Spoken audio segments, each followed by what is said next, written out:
और चलिए आगरा से हमारे संवाददाता संदीप शर्मा हमारे साथ जुड़ चुके हैं। आगरा में क्या कुछ तस्वीरें इस वक्त संदीप हमें दिखाएंगे।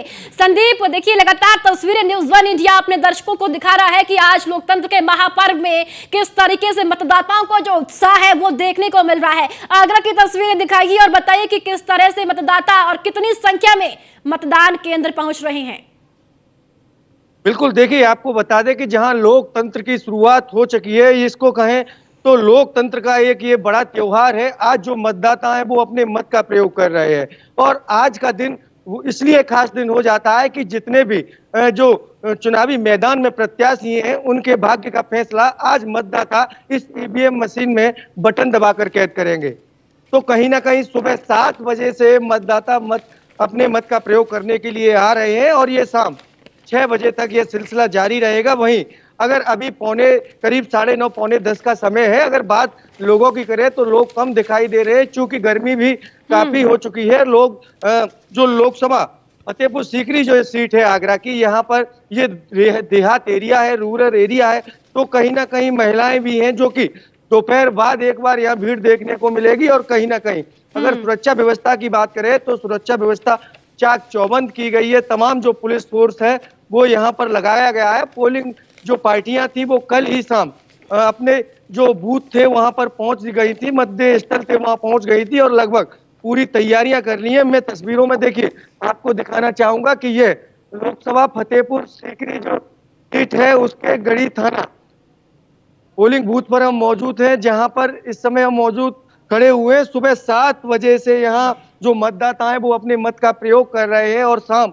6 बजे तक यहाँ मतदाता, अब ये तो आने वाला समय ही बताएगा कि ऊंट किस करवट बैठता है। कहीं ना कहीं आज जो उम्मीदवार हैं उनकी उम्मीद का फैसला इस ईवीएम मशीन में कैद होगा। जी संदीप, अगर मुद्दों की बात करें तो इस बार चुनावी मैदान में क्या कुछ मुद्दे इस बार देखने को मिल रहे हैं, क्योंकि अगर बात मुद्दों की करें तो क्या लोकल मुद्दे प्रभावी है या फिर राष्ट्रीय मुद्दे इस बार प्रभावी चुनावी मैदान में है? जनता का मूड क्या है, क्या सोचकर, क्या मन बनाकर इस बार मतदान केंद्रों में पहुंच रही है? देखिए आगरा में 2 सीट है। अगर लोकसभा फतेहपुर सीकरी सीट की बात करें तो यहाँ जो एक समीकरण है वो त्रिकोणीय देखने को मिल रहा है, क्योंकि भाजपा ने जो राजकुमार चाहर हैं उन पर फिर से भरोसा जताया है और राजकुमार चाहर राष्ट्रीय किसान मोर्चा के राष्ट्रीय अध्यक्ष भी हैं। साथ ही साथ आपको बता दें कि जो राजकुमार चाहर को वोट मिलने से, जो टिकट मिलने से, क्षमा चाहते हैं, टिकट मिलने से कहीं ना कहीं जनता, लोकल जनता में भी एक रोष देखने को मिल रहा है। साथ ही साथ उन्हीं के परिवार यानी कि बीजेपी के जो विधायक है बाबूलाल चौधरी, उनके बेटे ने निर्दलीय पर्चा भर उनके सामने चुनावी मैदान रोक दी है। तो कहीं ना कहीं बीजेपी के लिए भी ये राह आसान नहीं होगी। और वहीं अगर गठबंधन कांग्रेस की बात करें तो कांग्रेस ने सपा से गठबंधन कर यहाँ रामनाथ सिकरवार फौजी को, जो कि पूर्व फौजी हैं, उनको चुनावी मैदान में उतारा है। कहीं ना कहीं राजकुमार चाहर का एक विरोध इस क्षेत्र में देखने को मिल रहा है, क्योंकि जनता का कहना है कि राजकुमार चाहर जनता के बीच नहीं पहुंचे, अच्छे बुरे कार्यों में भी वो बिल्कुल जनता के बीच नहीं पहुंचे।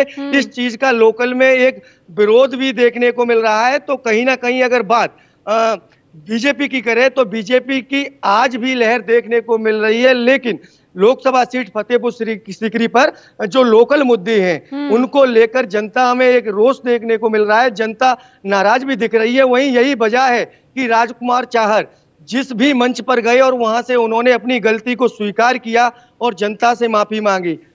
वजह यह भी है कि छोटे नेता से लेके मुख्यमंत्री, प्रधानमंत्री, रक्षा मंत्री की तमाम जो जनसभाएं हैं वो फतेहपुर सीकरी में ही हुई, क्योंकि बीजेपी को पता है कि कहीं ना कहीं राजकुमार चाहर का जो राह है वो इतनी आसान नहीं है, क्योंकि बीजेपी के विधायक हैं, उनके बेटे ने भी निर्दलीय पर्चा भरकर चुनावी मैदान में टाल ठोक दी है। साथ ही साथ अगर कांग्रेस गठबंधन की बात करें तो कांग्रेस गठबंधन भी बिल्कुल रेस में पीछे नहीं हट रही है, क्योंकि प्रियंका गांधी ने भी यहाँ एक विशाल रोड शो किया था और तमाम, अगर बात करें तो जो ठाकुर जाति है, ब्राह्मण जाति है, जाट बाहुल्य क्षेत्र है ये, यहाँ पर अगर बात करें तो वोट तीनों ही जगह बटेंगी, क्योंकि बाबूलाल चौधरी भी उसी चौधरी घराने से हैं और वहां पर चौधरियों का भी एक अच्छा हुकूमत यहाँ पर माना जाता है। तो कहीं ना कहीं इस पूरे मामले को देखते हुए लोकसभा सीट फतेहपुर सीकरी में त्रिकोणीय समीकरण देखने को मिल रहे हैं। अगर बात संदीप यहाँ पर प्रत्याशियों की करें तो इस बार क्या प्रत्याशी का चेहरा महत्वपूर्ण चुनावी मैदान में माना जा रहा है, या फिर पार्टी का सिंबल, या फिर पार्टी का जो शीर्ष नेतृत्व है, या उसका चेहरा, उसके आधार पर जनता वोट देने के लिए जा रही है?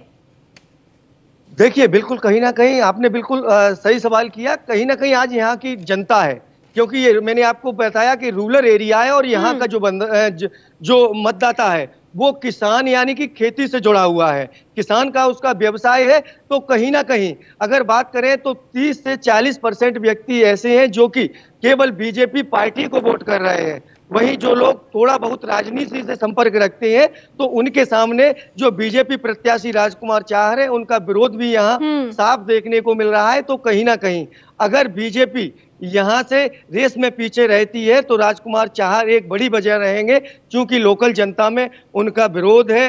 राजकुमार चाहर ने हर मंच से स्वीकारा है कि मैं जनता के बीच कम आया हूं लेकिन आगे ज्यादा आऊंगा।